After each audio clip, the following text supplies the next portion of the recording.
నమస్కారం ఘంటారావానికి స్వాగతం. ముందుగా ప్రధానాంశాలు. టెక్నాలజీ సాయంతో ప్రమాదాల కట్టడికి చర్యలు. ఏ బస్సులు ఎక్కడ తిరుగుతున్నాయో పరిశీలించాలన్న సీఎం.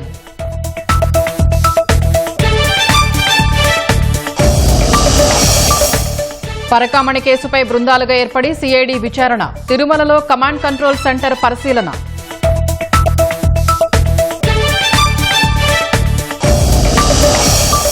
తిరుపతి జిల్లాలో రాయల చెరువు కట్టతెగి సమీప గ్రామాలు జలదిగ్బంధం. వరద భయంతో మిద్దెలపైకి ఎక్కి ప్రాణాలు కాపాడుకున్న స్థానికులు. బీహార్లో చెదురు మదురు ఘటనల మధ్యే తొలి విడత పోలింగ్. కొన్ని చోట్ల ముగిసిన ఓటింగ్. క్యూలైన్లోనే ఓటర్లు.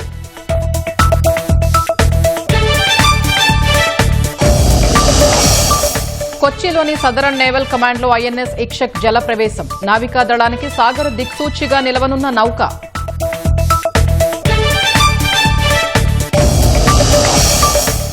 బెట్టింగ్ యాప్స్ కేసులో రైనా శిఖర్ ధావన్ కు ఈడీ షాక్. సుమారు 11 కోట్ల రూపాయల విలువైన ఆస్తులు అటాచ్.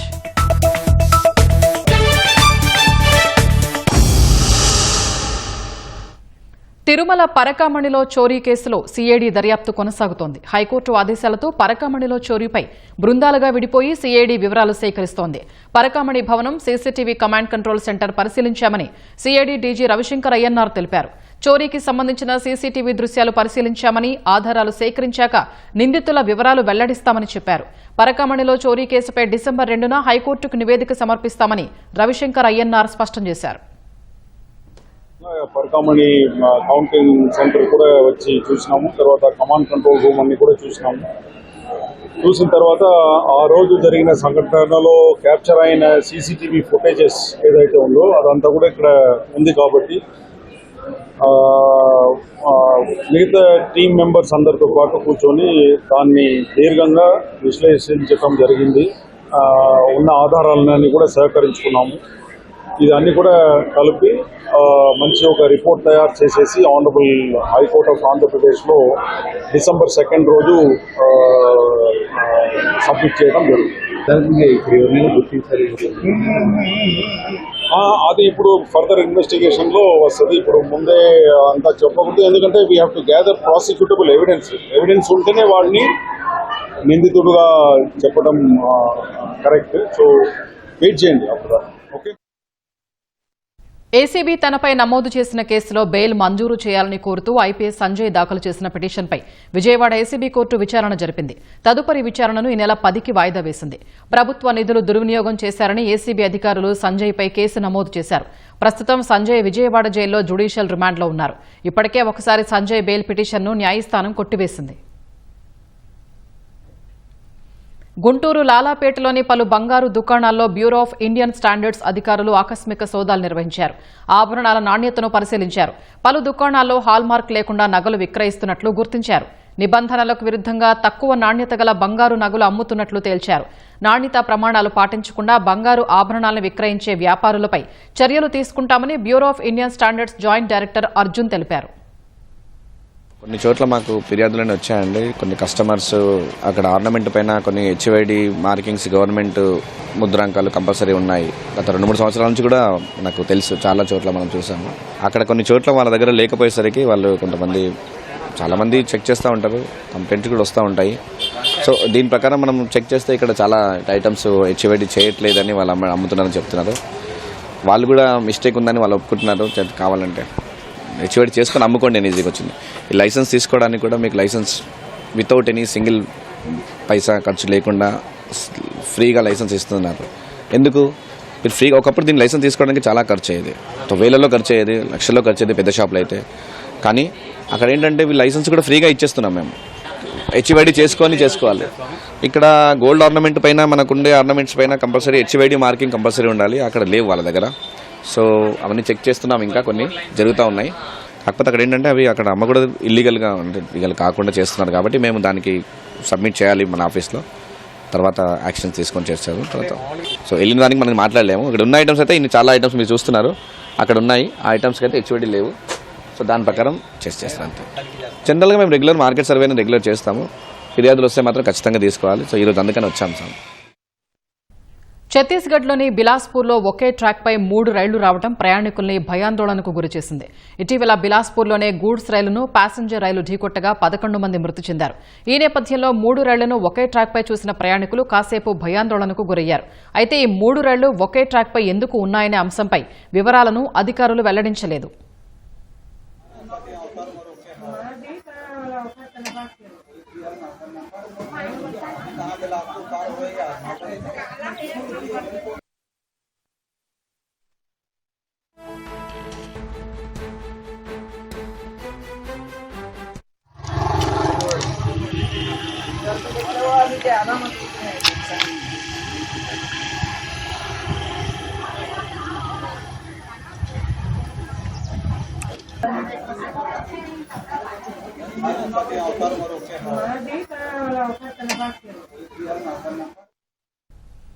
ప్రమాదాలు జరగకుండా టెక్నాలజీ ద్వారా పగడ్బందీ చర్యలు చేపట్టాలని ముఖ్యమంత్రి చంద్రబాబు ఆదేశించారు.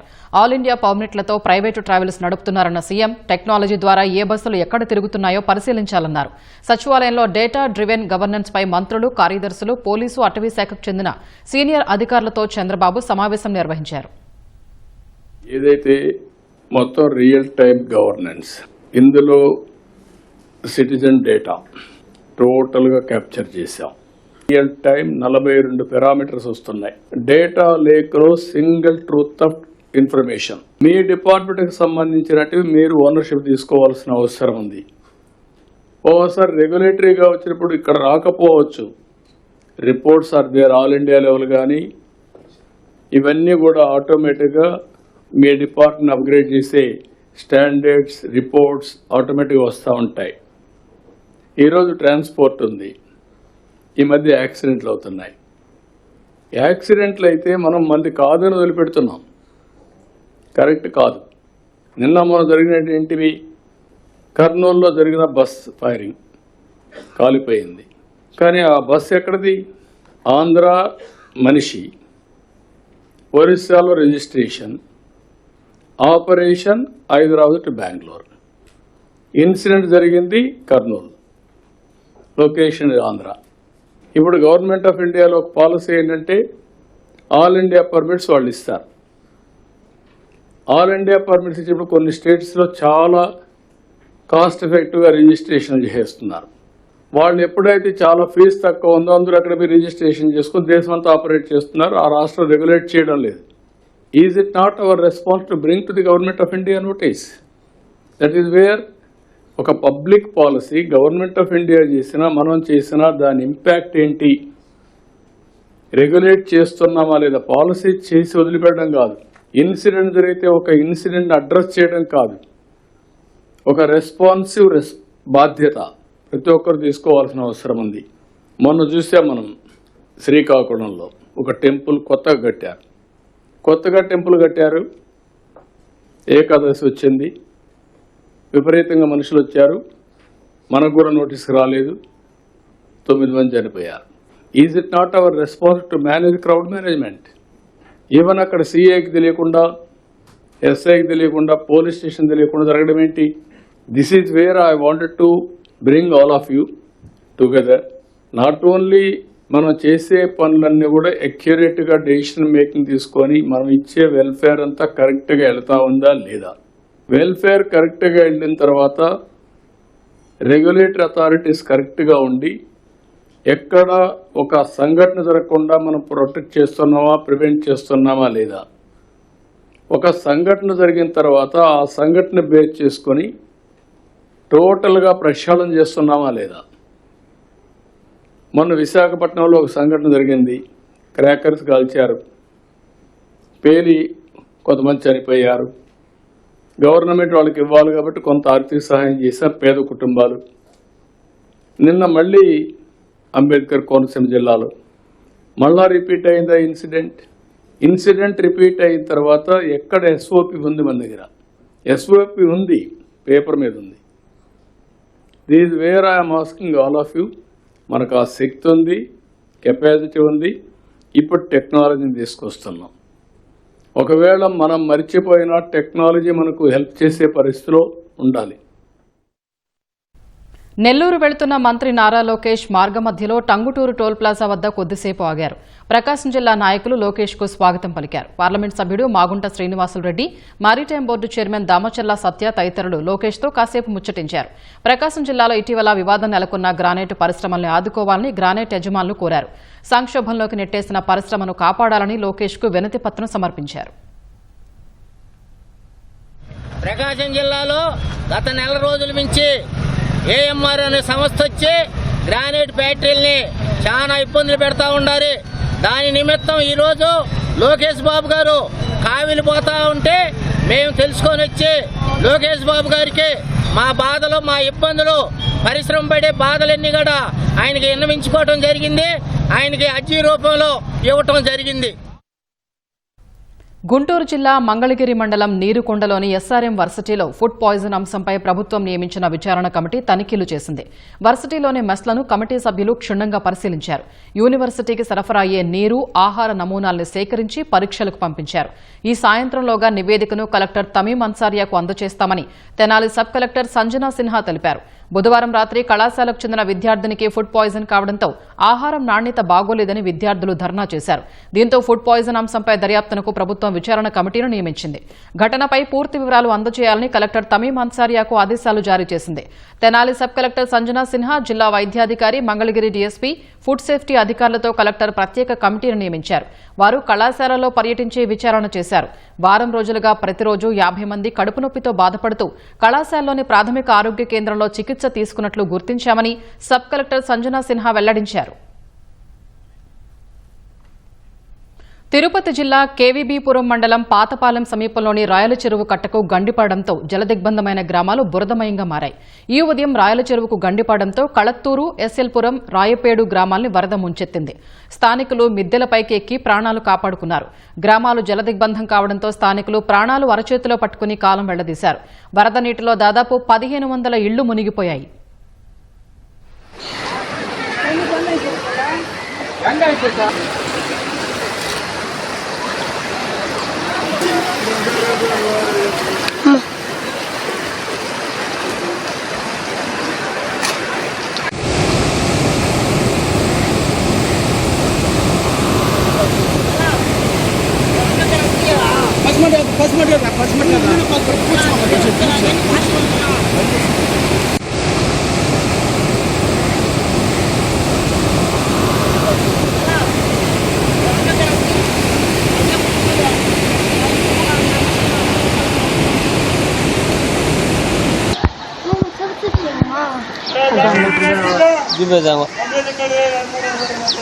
अपने पढ़ेंगे कोच पूछ लिया आप पूरे वर्ड पूछ लिया कि किस बात है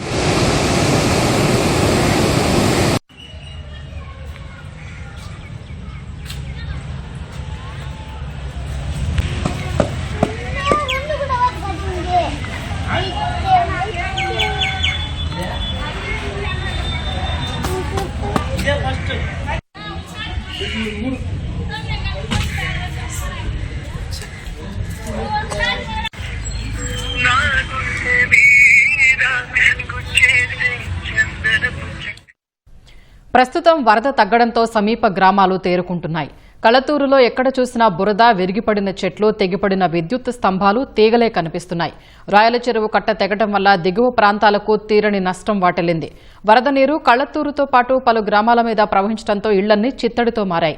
పేరుకుపోయిన బురదను తొలగించేందుకు గ్రామస్తులు కష్టపడుతున్నారు. గ్రామంలో రోడ్లన్నీ కోతకు గురయ్యాయి. వరద ఉధృతిలో కొట్టుకుపోయి మూగజీవాలు మృతి చెందాయని స్థానికులు ఆవేదన వ్యక్తం చేస్తున్నారు. కళతూరు గ్రామంలో ట్రాక్టర్లు, ద్విచక్ర వాహనాలు చెల్లాచెదురుగా పడిపోయాయి. కొందరి వాహనాలు వరద ప్రవాహంలో కొట్టుకుపోయాయి. ఇళ్లలో ఆహార ధాన్యాలన్నీ నీటిపాలయ్యాయి. తడిసిన ధాన్యం, సామాగ్రితో ప్రజలు అవస్థలు పడుతున్నారు. విద్యార్థుల పుస్తకాలు తడిచిపోయాయి. తిరుపతి జిల్లా ఎస్పీ సుబ్బారాయుడు, అధికారులు గ్రామాల్లో పర్యటించి సహాయ చర్యలు చేపట్టారు.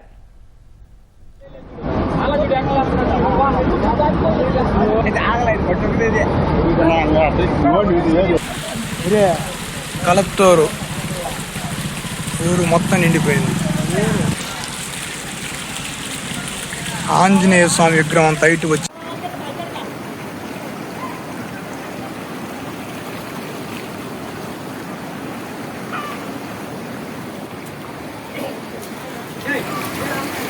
Oh!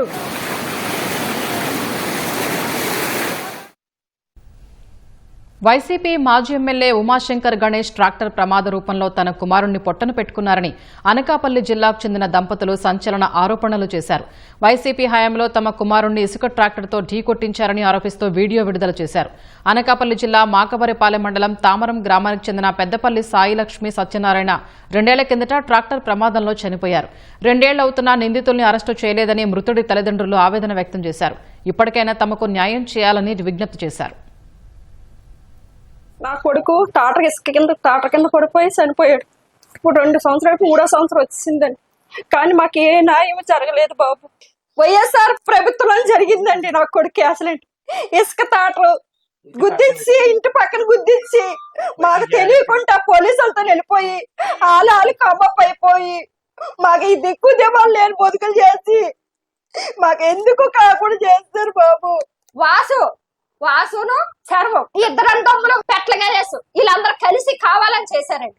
లేదంటే మీరు పోలీసులు కానీ మీ పెద్ద మనిషి కానీ అయ్యన్ పాత్ర కానీ లోకేష్ బాబు గారి మీరందరూ కానీ విజయబాబు వీళ్ళందరూ నన్ను పూసుకున్నారండి. నా పాపకి 2 లక్షలు ఇచ్చారు. లోకేష్ బాబు విజయబాబు తీసుకెళ్లి లోకేష్ బాబు చేతి 2 లక్షలు ఇప్పించారు. కావాలని చేస్తున్నారు. నాకు అవుతే న్యాయం చేయండి, లేదా అది శిక్ష వేయండి. వాసుకి పెట్ల గణేష్కి పడాలండి, కంపల్సరిగా పడాలండి. వాళ్ళకి వాళ్ళ వల్లే నా కొడుకుని చేసి పోయిందత్త కావాలని మార్పించి మొత్తం కేసు కూడా లేకుండా తారుమారు చేస్తారండి. బీహార్లో తొలి విడత పోలింగ్ చెదురుమదురు ఘటనల మధ్య సాగుతోంది. లఖీసరాయ్లో ఆర్జేడీ శ్రేణులు ఉప ముఖ్యమంత్రి విజయ్ కుమార్ సిన్హా వాహనంపై చెప్పులు విసిరారు. మధ్యాహ్నం 3 గంటల వరకు 54% పోలింగ్ నమోదైనట్టు ఎన్నికల సంఘం తెలిపింది. బీహార్లో చెదురుమదురు ఘటనల మధ్య తొలి విడత పోలింగ్ జరుగుతోంది. పలువురు ప్రముఖులు ఆరంభంలోనే ఓటు హక్కు వినియోగించుకున్నారు. బీహార్ సీఎం నితీష్ కుమార్ బఖ్తియార్పూర్లో ఓటు వేశారు. మరోసారి ఎన్డీఏ ప్రభుత్వం ఏర్పడుతుందని ధీమా వ్యక్తం చేశారు. కేంద్ర మంత్రి రాజీవ్ రంజన్ సింగ్ పట్నాలో ఓటు వేశారు. కేంద్ర మంత్రి LJP Ramvilas party chief Chirag Paswan ఖగారియాలో ఓటు హక్కు వినియోగించుకున్నారు. బీజేపీ ఎంపీ రవిశంకర్ ప్రసాద్ తన సతీమణితో మాయాశంకర్తో కలిసి పట్నాలో ఓటు వేశారు. బీహార్ ఉప ముఖ్యమంత్రి విజయ్ కుమార్ సిన్హా లఖీసరాయ్లో ఓటు హక్కు వినియోగించుకున్నారు. మాజీ సీఎం ఆర్జేడీ అధినేత లాలూ ప్రసాద్, ఆయన సతీమణి రబ్రీదేవి, కుమారుడు మాజీ మంత్రి తేజస్వి యాదవ్ పట్నాలో ఓటు వేశారు. తేజస్వి యాదవ్ 3వసారి రాఘోపూర్ నుంచి పోటీ చేస్తున్నారు. బీహార్ ప్రజలు మార్పు కోరుకుంటున్నట్లు లాలూ తెలిపారు. జనశక్తి జనతాదళ్ జాతీయ అధ్యక్షుడు లాలూ పెద్ద కుమారుడు తేజ్ ప్రతాప్ యాదవ్ పట్నాలో ఓటు వేశారు.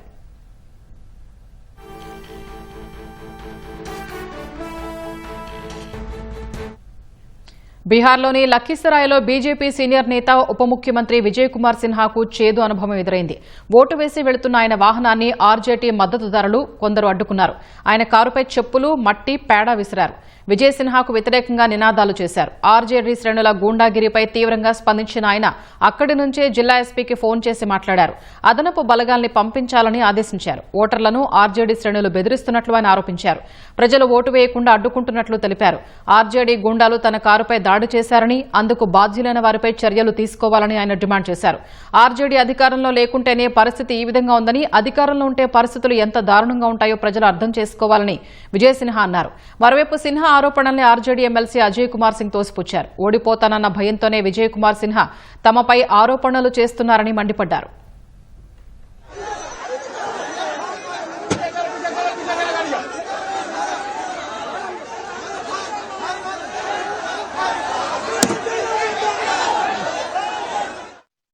లఖీసరాయ్ ఘటనపై స్పందించిన కేంద్ర ఎన్నికల సంఘం బాధ్యులపై వెంటనే చర్యలు తీసుకోవాలని బీహార్ డీజీపీని ఆదేశించింది.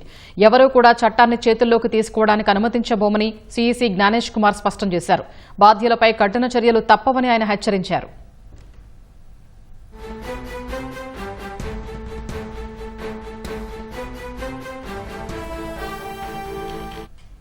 ప్రత్యేక ఓటరు జాబితా సవరణపై తీవ్ర దుమారం రేగడంతో కేంద్ర ఎన్నికల సంఘం బీహార్ ఎన్నికల్ని నిశితంగా పర్యవేక్షిస్తోంది. తొలి విడత పోలింగ్ జరుగుతున్న 45,000కు పైగా పోలింగ్ కేంద్రాల నుంచి వెళుతున్న లైవ్ ఫీడ్ను 3 కమిషనర్లు పరిశీలిస్తున్నారు. బీహార్లో తొలిసారి అన్ని పోలింగ్ బూతుల్లో సీసీ కెమెరాలను ఏర్పాటు చేశారు. ఎన్నికల సంఘం ప్రధాన కమిషనర్ జ్ఞానేష్ కుమార్, మిగతా 2 కమిషనర్లు ఎస్ఎస్ సంధు, వివేక్ జోషి ఢిల్లీ నిర్వాచన్ సదన్లో ఏర్పాటు చేసిన కంట్రోల్ రూమ్ నుంచి బీహార్ తొలి విడత పోలింగ్ను పర్యవేక్షిస్తున్నట్లు ఈసీ వర్గాలు తెలిపాయి.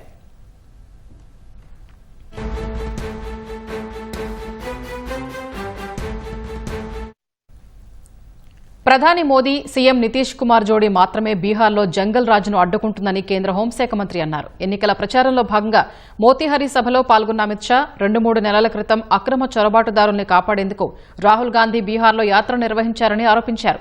కానీ ఎన్డీఏ అధికారంలోకి వస్తే అక్రమ చొరబాటుదారుల్ని దేశం నుంచి బీహార్ నుంచి తిప్పి పంపుతుందని అమిత్ షా హామీ ఇచ్చారు.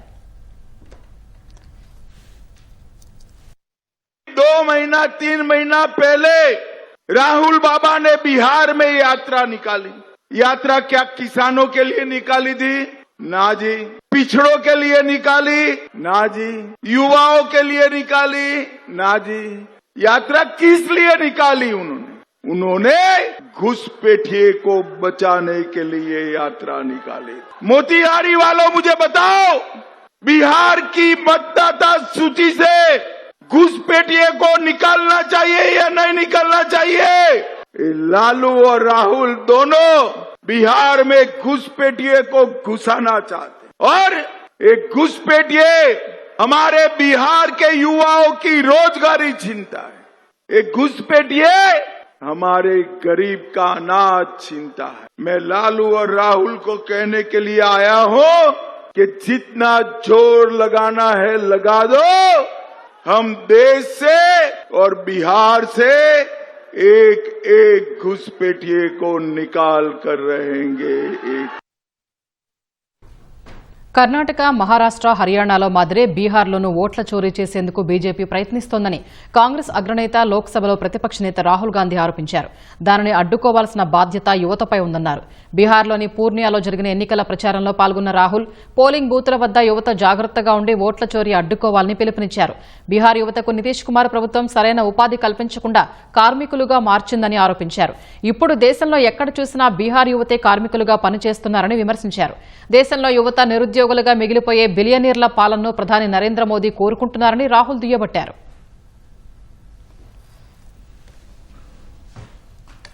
जहां भी इलेक्शन लड़ रहे हैं ये वोट चोरी करके इलेक्शन जीत रहे हैं। कर्नाटका के बारे में दिखाया, आनंद के बारे में, महाराष्ट्र में एक सीट है वहां के बारे में दिखाया, और कल पूरी दुनिया को हमने दिखाया कि बीजेपी ने, इलेक्शन कमीशन ने हरियाणा का चुनाव चोरी किया है। और मुझे लगता है कि पिछला चुनाव बिहार में भी इन्होंने चोरी किया था। तो इस बार वोट चोरी नहीं होने देनी है। बिहार के युवा, ये आपका भविष्य है। Narendra Modi, Amit Shah, election commission vote चोरी में लगे हैं। आपकी जिम्मेदारी बनती है संविधान की रक्षा करना है, वोट चोरी नहीं होने देना है बिहार में।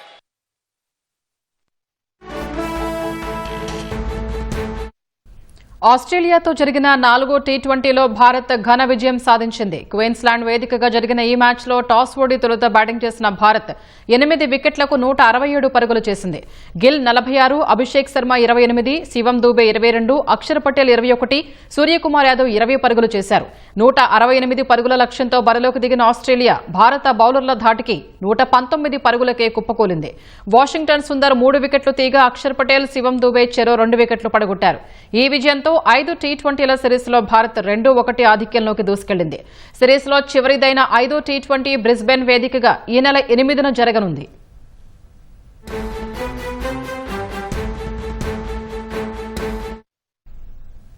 ఆన్లైన్ బెట్టింగ్ యాప్ల ప్రమోషన్ కు సంబంధించి మనీ లాండరింగ్ కేసులో కీలక పరిణామం చోటు చేసుకుంది. మాజీ క్రికెటర్లు సురేష్ రైనా, శిఖర్ ధావన్ కు చెందిన 11,14,00,000 విలువైన ఆస్తుల్ని ఎన్ఫోర్స్మెంట్ డైరెక్టరేట్ అటాచ్ చేసింది. ఈ వ్యవహారానికి సంబంధించి మాజీ క్రికెటర్లు యువరాజ్ సింగ్, హర్భజన్ సింగ్ ను కూడా ఈడీ గతంలోనే విచారించింది.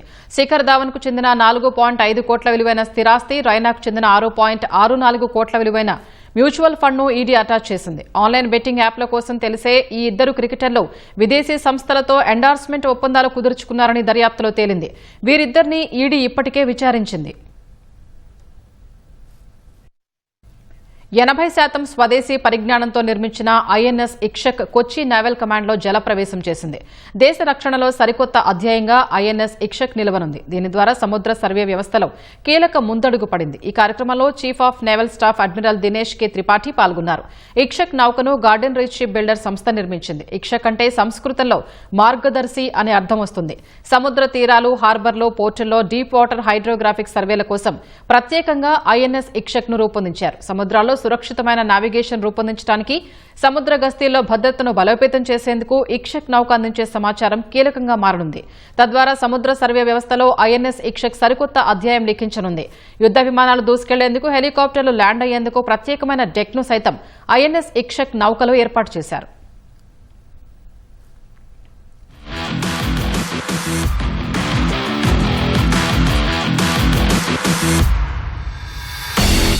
%80 indigenous content achieved through collaboration between GRSE and Indian MSMEs. 110-meter length, 16-meter beam, 3,400 ton, twin diesel engines, cruise 14 knot, max 18 knots, bow and stern thrusters for precise maneuvering in shallow waters, advanced machinery control, monitoring system fully integrated, indigenous high-grade steel by SAIL, 4 advanced survey motorboats, multi-beam echo sounder maps the sea floor from shallow waters to over 11,000 meters, providing high-resolution bathymetry and backscatter. The ROV executes precise underwater missions with HD cameras and forward-looking sonar. Convertible hospital ship support in emergencies. The Indian Navy's first SVL initiative, a women-specific accommodation project embodying an inclusive approach. Ikshak charts the seabed with precision, from channels to critical assets. In crisis, she aids HADR bolsters India as a reliable maritime partner across the Indian Ocean region. INS Ikshak, a vessel built in India for India, a symbol of self-reliance, strength and pride at sea. Ikshak! Ikshak! Ikshak!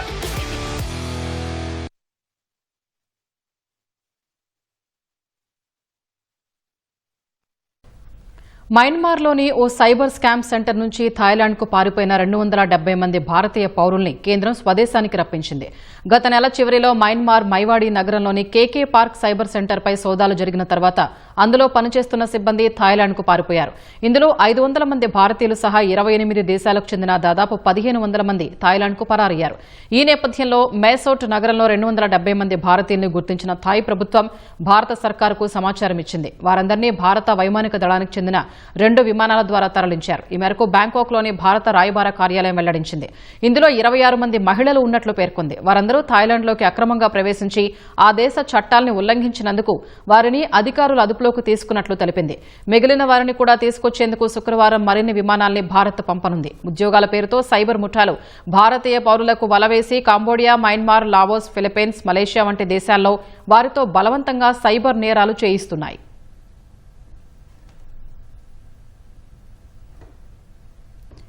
రాష్ట్రంలో drugs, గంజాయిని వ్యాప్తి చేయాలని చూస్తున్న వారి వెంట విద్యార్థులు, యువత తిరగకుండా తల్లిదండ్రులు చూసుకోవాలని హోంమంత్రి అనిత సూచించారు. డ్రగ్స్ వద్దు బ్రో అని ప్రభుత్వం అంటుంటే జగన్ నేతృత్వంలోని వైసీపీ ఇంకా డ్రగ్స్ తీసుకో బ్రో అంటూ ప్రోత్సహిస్తోందని ధ్వజమెత్తారు. డ్రగ్స్ కేసులో అడ్డంగా దొరికిన వైసీపీ యువజన విభాగం నాయకుడు కొండారెడ్డి నేతృత్వంలో ఇంకా యువతకు జగన్ శిక్షణా కార్యక్రమాలు పెట్టిస్తున్నారని ఆమె ఆక్షేపించారు. తప్పు చేసిన వారిది ఏ కులమైనా, మతమైనా, ఏ పార్టీ అయినా శిక్ష తప్పదని ఆమె హెచ్చరించారు. ఆడబిడ్డలపై తప్పుడు రాతలు రాసేవారిపైన కేసులు నమోదు చేస్తామని తేల్చి చెప్పారు. జగన్మోహన్ రెడ్డి పరిస్థితి ఎలా ఉంది అంటే, మా ప్రభుత్వం డ్రగ్స్ వద్దు బ్రో అంటే వాళ్ళు కాళ్ళు ముందుకొచ్చి డ్రగ్స్ తీసుకో బ్రో అనే పరిస్థితిలో ఈ రోజు వచ్చారంటే నిజంగా సిగ్గుపడే పరిస్థితి. విద్యార్థి విభాగం నాయకుడు కొండారెడ్డి వైజాగ్ లో ఏయులో ఎంబీఏ చేస్తూ ఈ డ్రగ్స్ ని దాందాగా చేస్తూ మొన్న ఈగల్ కి టాస్క్ ఫోర్స్ డిపార్ట్మెంట్ కి పట్టుబడిన సంగతి జగన్మోహన్ రెడ్డికి తెలీదా? జగన్మోహన్ రెడ్డికి తెలియకుండానే జరిగిందా? కనీసం ఈ రోజు వరకు కొండారెడ్డి అనే వ్యక్తి మీద నువ్వు ఎందుకు కనీసం దాని మీద చర్యలు తీసుకోలేదు? ఎందుకు నా పార్టీకి అతనికి సంబంధం లేదని గాని, పార్టీ నుంచి తొలగిస్తున్నానని గాని ఒక్క మాట కూడా ఈ రోజు వైఎస్ఆర్సీపీ నాయకుల దగ్గర నుంచి కానీ వైఎస్ఆర్సీపీ నాయకుడి దగ్గర నుంచి కానీ రాలేదు అంటే దాన్ని మనం ఏ విధంగా తీసుకోవాలి? ఇతగాడు విద్యార్థి విభాగం నాయకుల్ని ప్రోత్సహిస్తూ డ్రగ్స్ దందా నడిపే పరిస్థితి. ఇలాంటి పార్టీలకు సంబంధించిన వ్యక్తులతో మన పిల్లల్ని పంపించేటప్పుడు అలర్ట్ గా ఉండాలి అని చెప్పడానికి చెప్తున్నా. వీళ్ళు ఏం చేస్తున్నారంటే టార్గెట్ పేద విద్యార్థులను టార్గెట్ చేసుకుంటారు. వాళ్ళు ఏంటంటే ఫీజులు కట్టేదానికో లేకపోతే వాళ్ళ చిన్న చిన్న అవసరాలకో డబ్బులు లేకపోతే అలాంటి వాళ్ళని పికప్ చేసి అలాంటి వాళ్ళకి డబ్బు ఎర చూపించి మీరు బెంగళూరు వెళ్ళి డ్రగ్స్ తీసుకురండి, లేకపోతే ఇలాంటి అక్కడికి వెళ్ళి ఒక స్మగ్లర్ ఉంటాడు, స్మగ్లర్ ని కలవండి, మీకు ఇన్ని డబ్బులు వస్తాయని చెప్పి వాళ్ళని మోటివేట్ చేసి వాళ్ళని పంపించే పరిస్థితి వచ్చింది. ఈ రోజు తప్పు చేసిన ఎవడైనా, అది ఏ పార్టీ ఓడైనా, ఏ కులం ఓడైనా, ఏ మతం ఓడైనా, తప్పు చేస్తే శిక్ష పడాల్సిందే. కర్నూలులో జరిగిన బస్సు దుర్ఘటన మరొక ముందే పార్వతీపురం మన్యం జిల్లా పాచిపెంట మండలం రొడ్డవలస సమీపంలో ఒడిశా ఆర్టీసీ బస్సు అగ్ని ప్రమాదానికి గురైంది. డ్రైవర్ అప్రమత్తతో ప్రయాణికులు సురక్షితంగా బయటపడ్డారు. ఆంధ్ర ఒడిశా ఘాట్ రోడ్లో వెళుతున్న బస్సు ఇంజన్లో ఒక్కసారిగా పొగలు వచ్చాయి. పొగలు రావడం గమనించిన డ్రైవర్ బస్సుని రోడ్డు పక్కన ఆపేశారు. ఆ సమయంలో బస్సులో ఉన్న 5 ప్రయాణికుల్ని దింపివేశారు. డ్రైవర్ క్లీనర్ కూడా దిగిపోయారు. తర్వాత ఇంజన్లో మంటలు చెలరేగి బస్సు దగ్ధమైంది. వెంటనే అప్రమత్తమైన డ్రైవర్ ప్రయాణికుల్ని కిందకు దించేశారు. బస్సు విశాఖ నుంచి జైపురం వెళ్తుండగా ఉదయం 7:45 ఈ ప్రమాదం జరిగింది. వెంటనే ఘటనాస్థలికి చేరుకున్న అగ్నిమాపక సిబ్బంది బస్సులో మంటలార్పారు. అయితే అప్పటికే చాలా వరకు దగ్ధమైంది. మన్యం జిల్లాలో బస్సు ప్రమాదంపై మంత్రి సంధ్యారాణి ఆరా తీశారు. అగ్నిమాపక వాహనాన్ని ఆమె పంపించారు. ఘటనకు గల కారణాలపై విచారణ జరిపి ప్రభుత్వానికి నివేదించాలని మంత్రి సంధ్యారాణి అధికారుల్ని ఆదేశించారు.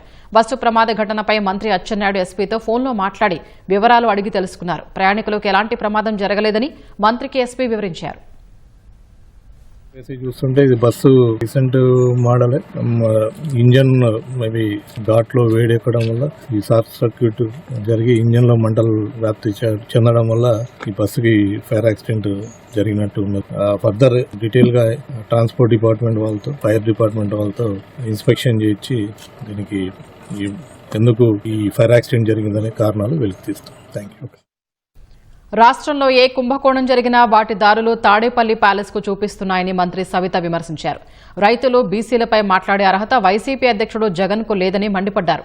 తుపాను వచ్చినప్పుడు బెంగళూరులో దాక్కుని ప్రజలంతా సురక్షితంగా ఉన్న సమయంలో బయటకు వచ్చి పరామర్శిస్తున్నారని ఎద్దేవా చేశారు. మామూలుగానే కల్తీ అంటేనే, అబద్దాలంటేనే, దోచుకోవడం, దాచుకోవడం అంటేనే, గంజాయి అంటేనే మన అందరికీ తెలుసు ఎవరు చేస్తున్నారు. చట్టం తన పని చేసుకుంటూ పోతుంది. అబద్దాలు చెప్పారని ప్రజలందరికీ తెలుసు. మరి ఏవన్ జనార్దన్ రావు గారు, జోగి రమేష్ గారు ఫ్యామిలీ ఫ్రెండ్స్ అంటారు. జగన్మోహన్ రెడ్డి గారు ఏమంటారు? జనార్దన్ రావుకిను జోగి రమేష్కి పరిచయమే లేదంటారు. మరి ఎవరు వాళ్ళ అధినాయకుని మాట నమ్మాలా? మరి జనార్దన్ రావు గారి మాట నమ్మాలా?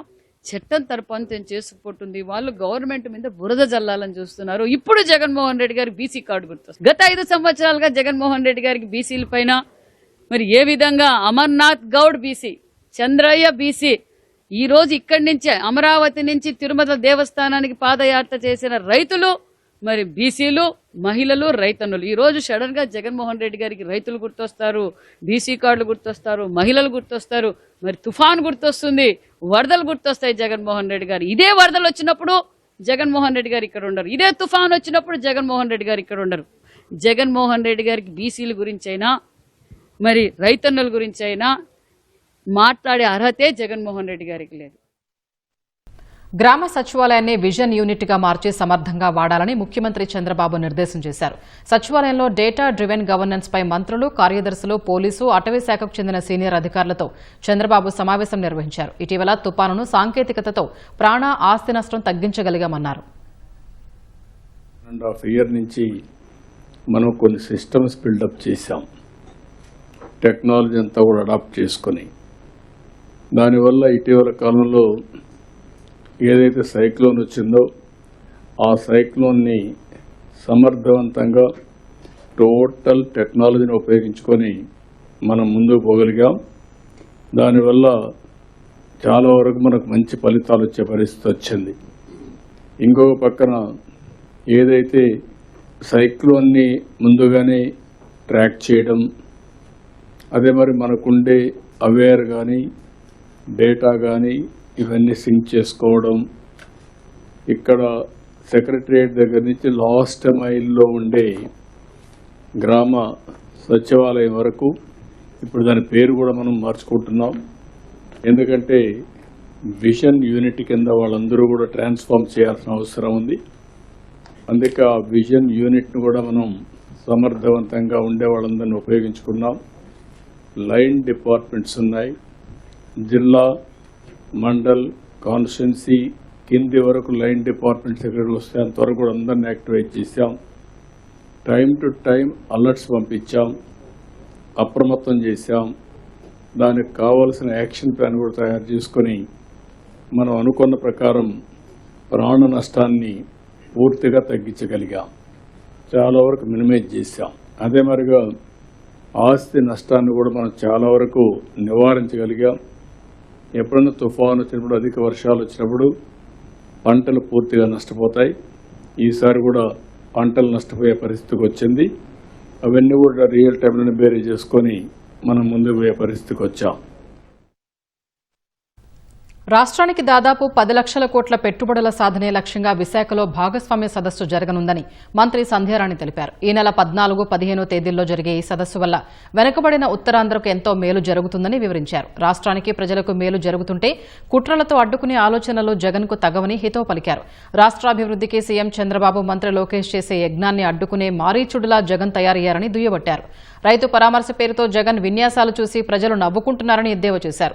తుపాను కంటే వేగంగా రాష్ట్రానికి వచ్చి బెంగళూరుకు పారిపోయే జగన్ బయటకు వచ్చేటప్పుడు కాస్తైనా వాస్తవ పరిస్థితులపై అవగాహన పెంచుకుంటే మంచిదని హితవు పలికారు. రాష్ట్రంలో మొంతా తుపాను ప్రభావంతో నష్టపోయిన పత్తి రైతుల్ని ఆదుకోవాలని కేంద్ర టెక్స్టైల్ శాఖ మంత్రి గిరిరాజ్ సింగ్ కు మంత్రి అచ్చెన్నాయుడు లేఖ రాశారు. తుపాను కారణంగా దెబ్బతిన్న పత్తిని రైతులు కనీస మద్దతు ధర కంటే తక్కువకే అమ్ముకోవాల్సి వస్తోందని లేఖలో ప్రస్తావించారు. వర్షానికి తడిసినా లేదా రంగుమారిన పత్తిని కనీస మద్దతు ధరకు కొనుగోలు చేయాలని కోరారు. సహజ విపత్తుతో నష్టపోయిన రైతుల్ని ఆదుకోవడంలో తక్షణ సహకారం అందించాలన్నారు. వాతావరణ ప్రభావం వల్ల తేమ శాతం 12 నుంచి 18% వరకు ఉన్న పత్తిని అనుపాత తగ్గింపులతో కొనుగోలు చేయాలని లేఖలో విజ్ఞప్తి చేశారు. రాష్ట్ర ప్రభుత్వం ఇప్పటికే సీఎం అప్ ఆధార్ ఆధారిత ఈ పంట వ్యవస్థ ద్వారా పత్తి కొనుగోలు డిజిటల్ విధానంలో నిర్వహిస్తోందని కేంద్ర మంత్రికి రాసిన లేఖలో అచ్చెన్నాయుడు వెల్లడించారు. కేంద్రం ప్రవేశపెట్టిన కపాస్ కిసాన్ యాప్ నుంచి సీఎం యాప్కు రైతుల వివరాలు రియల్ టైంలో సమన్వయం చేయాలని కోరారు. రైతులు సమీప జిల్లాలోని జిన్నింగ్ మిల్లులలో పత్తి విక్రయించుకునేలా మ్యాపింగ్ చేయాలన్నారు. రైతులు దూర ప్రాంతాలకు వెళ్లకుండా L1, L2, L3 జిన్నింగ్ మిల్లుల్ని ఒకేసారి ప్రారంభించేలా చర్యలు తీసుకోవాలన్నారు. కపాస్ కిసాన్ యాప్ కోసం గుంటూరులో సాంకేతిక సిబ్బందిని నియమించాలని కోరారు. జాతీయ గ్రామీణ ఉపాధి హామీ పథకం పనుల విషయంలో ప్రశ్నించిన కూలీలపై ఓ ఫీల్డ్ అసిస్టెంట్ దాడికి తెగబడ్డాడు. శ్రీ సత్యసాయి జిల్లా నంబుల పోలకుంట మండలం సోమరాజుకుంటలో ఉపాధి హామీ పథకం కూలీలకు క్షేత్ర సహాయకుడి మధ్య పనుల విషయమై తీవ్ర వాగ్వాదం జరిగింది. ఒకరిపై మరొకరు దాడి చేసుకున్నారు. ఈ దృశ్యాలు సామాజిక మాధ్యమాల్లో వైరల్ అయ్యాయి. ఇరు వర్గాలు పరస్పరం పోలీసులకు ఫిర్యాదు చేసుకున్నారు. చీమల భయంతో ఓ గృహిణి ఆత్మహత్య చేసుకున్న ఘటన తెలంగాణలోని సంగారెడ్డి జిల్లా అమీన్పూర్ మున్సిపాలిటీ పరిధిలో జరిగింది. స్థానిక శర్వా హోమ్స్ లో శ్రీకాంత్, మనీషా దంపతులు తమ 4 ఏళ్ల చిన్నారితో కలిసి ఉంటున్నారు. కొంతకాలం నుంచి మనీషా చీమలంటే విపరీతమైన భయంతో బాధపడుతోంది. ఈ సమస్యకు సంబంధించి పలుమార్లు ఆసుపత్రిలో చికిత్స చేయించారు. మంగళవారం డ్యూటీకి వెళ్లిన భర్త శ్రీకాంత్ సాయంత్రం ఇంటికి వచ్చేసరికి పడక గది గడియ పెట్టి ఉంది. ఎన్నిసార్లు పిలిచినప్పటికీ భార్య గది తలుపు తీయనందున చుట్టుపక్కల వారిని పిలిచారు. వారి సాయంతో తలుపు పగలగొట్టి చూడగా మనీషా చీరతో ఫ్యాన్ కూరేసుకుని కనిపించింది. అదే గదిలో ఓ నోట్బుక్ లో ఈ చీమలతో బతకటం నా వల్ల కావడం లేదు, 4 ఏళ్ల కూతురు అన్వి జాగ్రత్త అని రాసిపెట్టిన లేఖ ఉంది. ఈ ఘటనపై సమాచారం అందుకున్న అమీన్పూర్ పోలీసులు మృతురాలి కుటుంబ సభ్యులు ఇచ్చిన ఫిర్యాదుపై కేసు నమోదు చేసుకుని దర్యాప్తు చేస్తున్నారు. ప్రపంచంలో మరోసారి అణ్వాయుధాల పోటీ ప్రారంభమవుతున్నట్లు కనిపిస్తోంది. అణ్వాయుధాల పరీక్షల్ని తిరిగి చేపట్టనున్నట్లు అమెరికా అధ్యక్షుడు డొనాల్డ్ ట్రంప్ ప్రకటించి పోటీకి తెరలేపారు. ఇప్పుడు అమెరికాకు దీటుగా రష్యా కూడా అణు పరీక్షలు చేపట్టాలని యోచిస్తోంది. ఇందుకోసం ప్రతిపాదనలు సిద్ధం చేయాలని రష్యా అధ్యక్షుడు పుతిన్ అధికారులకు ఆదేశాలు జారీ చేశారు. అగ్రరాజ్యం అమెరికాకు పోటీగా రష్యా కూడా అణు పరీక్షలు చేపట్టాలని యోచిస్తోంది. ఈ మేరకు రష్యా అధ్యక్షుడు పుతిన్ అధికారులకు కీలక ఆదేశాలిచ్చారు. అణు పరీక్షలు తిరిగి ప్రారంభించడానికి ప్రతిపాదనలు సమర్పించాలని అధికారులకు పుతిన్ ఆదేశాలు జారీ చేశారు. క్రెమ్లిన్లో భద్రతా మండలి సమావేశం నిర్వహించిన పుతిన్ అమెరికా అణు పరీక్షలు నిర్వహిస్తే మాస్కో కూడా న్యూక్లియర్ టెస్టులను పునః ప్రారంభిస్తుందని పునరుద్ఘాటించారు. ఇటీవల అమెరికా అధ్యక్షుడు ట్రంప్ చేసిన ప్రకటన నేపథ్యంలో అణ్వాయుధ పరీక్షలను తిరిగి ప్రారంభించడానికి ప్రతిపాదనలను రూపొందించారు ప్రారంభించాలని రక్షణ, విదేశాంగ శాఖ, ఇతర ప్రభుత్వ సంస్థలను పుతిన్ ఆదేశించారు. అమెరికాతో సహా ఇతర దేశాలు అణు పరీక్షలు తిరిగి ప్రారంభించినప్పుడు రష్యా పరస్పర చర్యలు తీసుకోవాల్సి ఉంటుందని తేల్చి చెప్పారు. అంతర్జాతీయ సమగ్ర అణ్వస్త్ర పరీక్షల నిషేధ ఒప్పందం CTBTకి రష్యా ఎల్లప్పుడూ కట్టుబడి ఉంటుందని పుతిన్ స్పష్టం చేశారు. వీటిని ఉల్లంఘించే ప్రణాళికలు రష్యాకు లేవని తెలిపారు. అటు ఈ ప్రతిపాదనను సమర్పించేందుకు పుతిన్ ఎటువంటి గడువు నిర్ణయించలేదని అధికారులు వెల్లడించారు. అమెరికా ఉద్దేశాలను అర్థం చేసుకోవడానికి రష్యాకు వీలైనంత ఎక్కువ సమయం కావాలని, అందుకే పుతిన్ ఎలాంటి గడువు పెట్టలేదన్నారు. అణు ఆయుధాల పోటీలో పాల్గొనే ఉద్దేశం మాస్కోకు లేదని స్పష్టం చేశారు. 3 దశాబ్దాల విరామం తర్వాత అణ్వాయుధ పరీక్షలను తిరిగి ప్రారంభించనున్నట్లు ట్రంప్ అక్టోబర్ 30న ప్రకటించారు. దక్షిణ కొరియాలోని బుసాన్లో చైనా అధ్యక్షుడు జిన్పింగ్ తో భేటీకి ముందు ట్రూత్ సోషల్లో ట్రంప్ ఈ మేరకు పోస్ట్ చేశారు. అణ్వాయుధాలకున్న విధ్వంసకర శక్తి కారణంగా ఆ పరీక్షలు చెయ్యకూడదని గతంలో అధికారంలో ఉన్నప్పుడు నిర్ణయించుకున్నానని, కానీ ఇప్పుడు పరిస్థితులు మారాయన్నారు. రష్యా, చైనా సహా ఇతర దేశాలు వేగంగా తమ అణు సామర్థ్యాలను పెంచుకుంటున్నాయని ఆరోపించారు. అందుకే అమెరికా మళ్లీ అణ్వాయుధ పరీక్షలు ప్రారంభించాల్సిన సమయం వచ్చిందని, డిపార్ట్మెంట్ ఆఫ్ వార్ కు దీనికి సంబంధించిన ఆదేశాలు జారీ చేసినట్లు ట్రంప్ తెలిపారు. ఉత్తర కొరియా, పాకిస్తాన్లు కూడా అణు పరీక్షలు చేస్తున్నట్లు ట్రంప్ ఆరోపించారు. మెక్సికో అధ్యక్షురాలు క్లాడియా ఎదుర్కొన్న లైంగిక వేధింపుల ఘటనపై ఆ దేశ మహిళలు ఆగ్రహం వ్యక్తం చేస్తున్నారు. దేశ అధ్యక్షురాలు సైతం వేధింపుల నుంచి విముక్తి పొందలేదని ఆందోళన వ్యక్తం చేస్తున్నారు. ఉన్నత పదవిలో ఉన్న క్లాడియాకే ఈ పరిస్థితి ఎదురైతే సామాన్య మహిళల పరిస్థితి ఏంటని ప్రశ్నిస్తున్నారు. ఈ తరహా ఘటనలు పునరావృతం కాకుండా నిందితుడిని కఠినంగా శిక్షించాలని డిమాండ్ చేస్తున్నారు. మెక్సికో అధ్యక్షురాలు క్లాడియా షేన్బామ్కు ఎదురైన లైంగిక వేధింపుల ఘటన ఆ దేశ మహిళల్లో ఆందోళనలు రేపుతున్నాయి. ఈ వేధింపులు కేవలం అధ్యక్షురాలిపై మాత్రమే జరిగింది కాదని, మొత్తం మెక్సికో మహిళలపై జరిగినట్లు ఆ దేశ మహిళలు అభిప్రాయపడుతున్నారు. అత్యున్నత స్థాయి పదవిలో ఉన్న మహిళకే నడి రోడ్డుపై అలాంటి వేధింపులు వచ్చాయంటే సామాన్య మహిళల పరిస్థితి ఏంటని ఆవేదన వ్యక్తం చేస్తున్నారు. క్లాడియా దగ్గరకు నిందితుడు వస్తూ ఉంటే ఆమె వ్యక్తిగత సిబ్బంది ఏం చేస్తున్నారని మండిపడ్డారు. ఈ తరహా ఘటనలు పునరావృతం కాకుండా నిందితుడిని కఠినంగా శిక్షించాలని డిమాండ్ చేస్తున్నారు. Pero ni siquiera siendo la presidenta, estando en un rango tan alto o siendo quien es libre de este acoso que sufrimos las mujeres a diario. O sea, es increíble que como que los hombres no se puedan limitar a eso, ¿no? A simplemente respetarnos, ¿no? Creo que es algo tan difícil de hacer. Y tanto en un తనపై అసభ్యంగా ప్రవర్తించిన వ్యక్తిపై case పెట్టేందుకు నిర్ణయం తీసుకున్నట్లు Claudia బుధవారం తెలిపారు. ఒకవేళ ఈ నిర్ణయం తాను తీసుకోకపోతే మెక్సికో మహిళల భద్రతకు ఎలాంటి భరోసా ఇవ్వలేనని వెల్లడించారు. ఉన్నత పదవిలో ఉన్న తనకే వేధింపులు ఎదురైతే సామాన్య మహిళల పరిస్థితిని తాను ఊహించగలనని ఆవేదన వ్యక్తం చేశారు. No en todos los estados de la República es un delito penal, pero en la Ciudad de México sí. Y mi reflexión es, si no presento yo delito, además de que es un delito, pues en qué condición se quedan todas las mujeres mexicanas. Si esto le hacen a la presidenta, pues qué va a pasar con todas las jóvenes mujeres en nuestro país.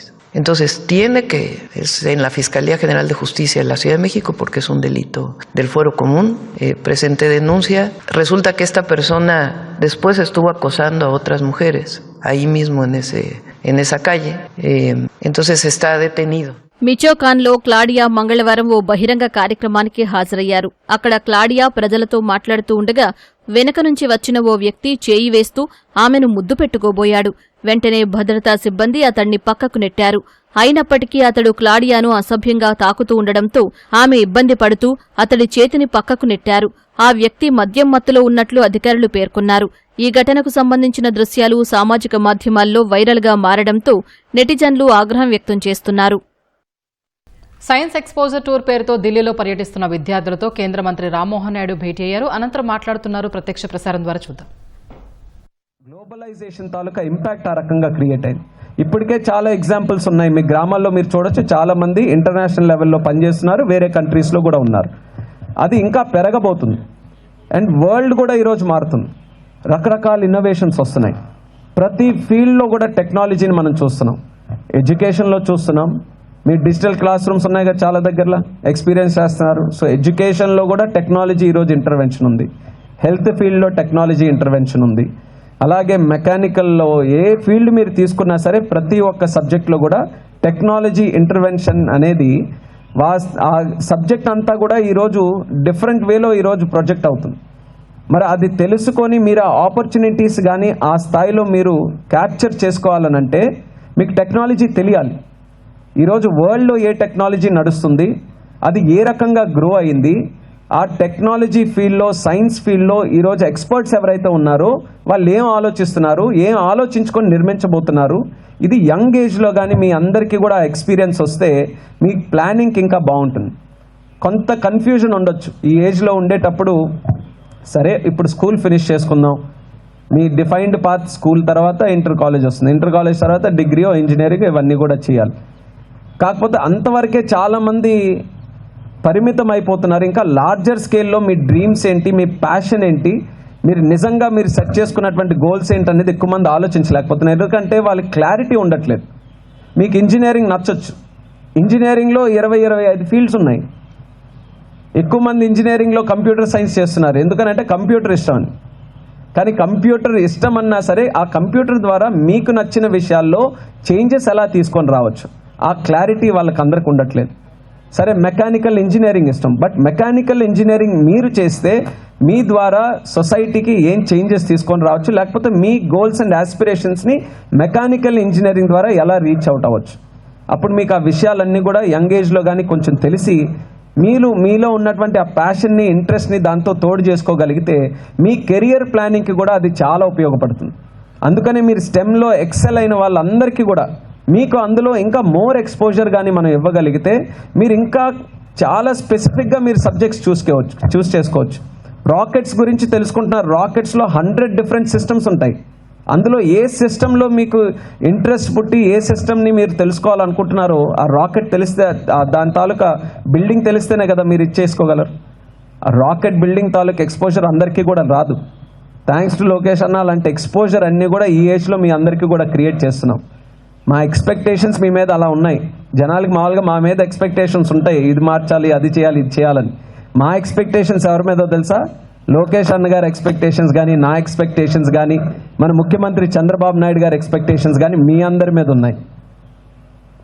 మేము ఈరోజు ప్రజలకి సేవ చేయడానికి ఈరోజు రాజకీయాల్లోకి వచ్చాం, ప్రజాసేవలో ఉన్నాం.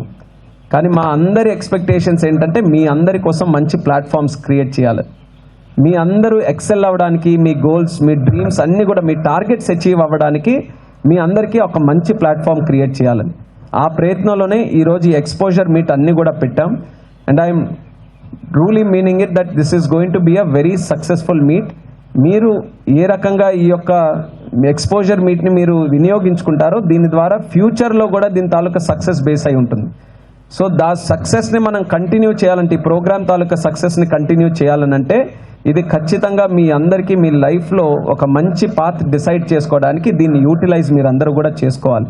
అందుకోసం ఇందులో డిజైన్ చేసినటువంటి ప్రతి ఒక్కటి కూడా సీరియస్గా మీరందరూ కూడా అటెండ్ అయ్యి మీ ఫ్యూచర్ గోల్స్ ఏవైతే ఉన్నాయో దాన్ని దీంతో పాటు అలైన్ చేసుకోవడానికి, ముఖ్యంగా మీరందరూ కూడా గ్లోబల్ లెవెల్లో ఆస్పైర్ అవ్వడానికి ఇదంతా కూడా ఉపయోగపడాలి. ఇప్పుడు మన ఆంధ్రప్రదేశ్ రాష్ట్రం, మొన్ననే మీరందరూ కూడా చూసుంటారు, గూగుల్ సంస్థ ఆర్టిఫిషియల్ ఇంటెలిజెన్స్ హబ్ మన ఆంధ్రాలో విశాఖపట్నంలో క్రియేట్ చేయాలని $15 బిలియన్ ఇన్వెస్ట్మెంట్, సుమారు 1,35,000 కోట్ల రూపాయల ఇన్వెస్ట్మెంట్ మన ఆంధ్రప్రదేశ్ రాష్ట్రంలో చేస్తుంది. గూగుల్ తాలూకా ఇన్వెస్ట్మెంట్స్ మనం చూసుకుంటే యుఎస్ దాటి ఎక్కడ కూడా ఇంత ఇన్వెస్ట్మెంట్ ఎక్కడ కూడా చేయలేదు. కానీ అది మన ఇండియాలో, మన ఆంధ్రప్రదేశ్లో, మన విశాఖపట్నంలో ఈరోజు చేస్తున్నారంటే దానికి కారణం మన ముఖ్యమంత్రి చంద్రబాబు నాయుడు గారు, అలాగే మన ఐటీ మినిస్టర్ లోకేష్ అన్న గారు. వీళ్ళందరూ కూడా గూగుల్ లాంటి సంస్థని గత సంవత్సరం నాటి కాలం నుంచి వెంటపడి మన స్టేట్ తాలూకా ప్రత్యేకతను గురించి చెప్పి, కేవలం మనకుండే రిసోర్సెసే కాదు, వాళ్ళు ఎలా చెప్పారో తెలుసా? వాళ్ళందరూ వాళ్ళకు ఒప్పించడానికి ఏం చెప్పారో తెలుసా? మా దగ్గర ఎక్సెప్షనల్ టాలెంట్ పూల్ ఉంది, మా దగ్గర తెలివిగా ఉండేటటువంటి పిల్లలు ఉన్నారు. మిమ్మల్ని అందరినీ చెప్పి తెచ్చారు ఇన్వెస్ట్మెంట్. కేవలం ఆంధ్ర చూపించి, వైజాగ్ చూపించి, అక్కడ బీచ్ని చూపించి కాదు, మిమ్మల్ని అందరినీ చూపించారు. మన తెలుగు వాళ్ళు ఏ రకంగా మన సామర్థ్యంతో ప్రపంచంలో కూడా రానిచ్చారో, తెలుగు వాళ్ళు ఏ రకంగా పెద్ద పెద్ద ఇన్స్టిట్యూషన్స్కి CEOsగా, లీడర్స్గా ఈరోజు ముందుకు నడిపిస్తున్నారో, ఆ కెపాసిటీని, మన తెలుగు వాళ్ళకుండే ఆ కెపాసిటీని, క్యాలిబర్ని చూసుకొని గూగుల్ని కూడా కన్విన్స్ చేసి మన రాష్ట్రానికి తీసుకొని రావడం జరిగింది. వాళ్ళకు ఒప్పించాం కదా $15 బిలియన్ ఇన్వెస్ట్మెంట్ తీసుకొని రమ్మని. అలాగే చాలా కంపెనీస్ కూడా అదే స్థాయిలో మనం తీసుకొని వస్తున్నాం. మరి ఆ స్థాయిలో టాలెంట్ పూల్ క్రియేట్ చేయకపోతే ఎలా? ఆ టాలెంట్ పూల్ ఏది? మీరే టాలెంట్ పూల్. రేపు గూగుల్లో పనిచేసేది ఎవరు? మీరందరూ పనిచేయాలి. రేపు పెద్ద పెద్ద ఇంటర్నేషనల్ కంపెనీస్ మన స్థాయికి వస్తే పనిచేయాల్సిందే. మనం ఎక్కడి నుంచో తెచ్చుకోవడం కాదు టాలెంట్ పూల్ని. మన ఆంధ్రాలో ఉన్నటువంటి మన తెలుగు వాళ్ళని, మన స్టూడెంట్స్ని, మన పిల్లల్ని ఆ కంపెనీలకి తగ్గట్టుగా వాళ్ళందరికీ కూడా తయారు చేయాలి. అది తయారు చేయాలనంటే అసలు గూగుల్ ఏంటి, ఆర్టిఫిషియల్ ఇంటెలిజెన్స్ ఏంటి, ఈ టెక్నాలజీ ఏంటి అనేది మన పిల్లలు కూడా తెలుసుకోవాలి. ఇది ఒక ఇంటెన్షన్. ఈ ఎక్స్పోజర్ మీట్స్ తాలూకు ఇంటెన్షన్ ఏంటంటే మన పరిసరాల్లో మన ఇన్వెస్ట్మెంట్స్ కానీ, మన రాష్ట్రంలో డెవలప్మెంట్ కానీ ఇవన్నీ కూడా ఏమవుతున్నాయి అనేది మీ అందరికీ కూడా దానికి పరిచయం చేయాలని కూడా ఈ ఇన్వెస్ట్మెంట్ ఈ ఒక ఎక్స్పోజర్ మీట్ తాలూకా ఒక ముఖ్య ఉద్దేశం. సో ఒకే ఒక ఎక్స్పోజర్ మీట్ పెట్టుకున్నా సరే దీని తాలూకా బెనిఫిట్స్, దీని తాలూకా ఉపయోగాలు చాలా ఉన్నాయి. సో వాటన్నిటినీ కూడా మిమ్మల్ని బేస్ చేసుకొని ఈరోజు చేస్తున్నాం. ఈరోజు అన్ని డిస్ట్రిక్ట్స్ నుంచి కూడా వచ్చారు. ఈరోజు నేను ఒక్కటే అడుగుతాను, శ్రీకాకుళం నుంచి ఎవరెవరు వచ్చారు? మీ ఇద్దరు వచ్చారు, వెరీ గుడ్. అలాగే ఆల్ డిస్ట్రిక్ట్స్ నుంచి ఉన్నారు కదా, రిప్రజెంటేషన్ అందరూ కూడా ఉన్నారు. సో అందరూ కూడా ఈ అవకాశం ఏదైతే మీ అందరికీ విజిట్ చేయడానికి వచ్చిందో కేవలం మళ్ళీ వెళ్ళిన తర్వాత చెప్పొద్దు నేను ఢిల్లీ వెళ్ళాను, ఫ్లైట్లో తిరిగాను, వెకేషన్ బాగుంది, అక్కడ కొంచెం చల్లగా ఉందనేది కాదు. మీరు ఏవేవైతే ఇక్కడ ఎక్స్పీరియన్స్ చేశారో అది ఎంత చక్కగా మీరు 10 మందికి కూడా షేర్ చేసుకోగలిగితే వాళ్ళని కూడా ఇన్స్పైర్ చేస్తారు. That is the easiest way to inspire people. మీరు చెప్పే విధానంలో ఉంటుంది. ఆ చెప్పే విధానం మీరు క్లియర్గా వాళ్ళకి చెప్పాలనంటే ఇక్కడ మీరు క్లియర్గా వినాలి. మీకు ఏమైనా డౌట్స్ ఉన్నా ఆ అవకాశం తీసుకొని ఆ డౌట్స్ని కూడా క్లారిఫై చేసుకోవాలి. సో అల్టిమేట్ ఆబ్జెక్టివ్ ఇస్ మీ అందరికీ ఏవైతే డౌట్స్ ఉన్నాయో, మీ తాలూకా డ్రీమ్స్ ఏవైతే ఉన్నాయో